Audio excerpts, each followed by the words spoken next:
Big Boss season 7లో జర్నీని పూర్తి చేసుకోగానే తన తల్లి తరువాత తల్లి అయిన పిన్నిని కలిసి రైతు బిడ్డ ఎంతో ఆనందంగా గడిపిన కొన్ని క్షణాలు ప్రస్తుతం సోషల్ మీడియాలో వైరల్ అవుతున్నాయి.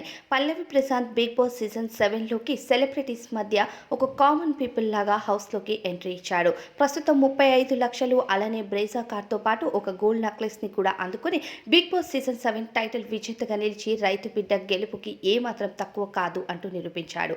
హౌస్లో చాలా మంది కంటెస్టెంట్స్తో పోటీ పడ్డాడు. ప్రతి టాస్క్లో కూడా తనదైన శైలిలో దూసుకు వెళ్ళటానికి ప్రయత్నించాడు. తన శక్తి బలాలని అన్నిటినీ హౌస్లో చూపించి అందరితో కలివిడిగా ఉంటూ అందరితో మాట్లాడుతూ తండ్రి బాపుకి ఇచ్చిన మాటను నెరవేర్చుకోవటం కోసం చాలానే కష్టపడ్డాడు. ఇక బిగ్ బాస్ హౌస్లో 105 రోజుల జర్నీని పూర్తి చేసుకుని ఇక బిగ్ బాస్ హౌస్ నుండి ఈ రోజు విజేతగా నిలిచి తన ట్రోఫీని పట్టుకొని తల్లిదండ్రులతో బిగ్ బాస్ హౌస్ నుంచి బయటకు వచ్చాడు.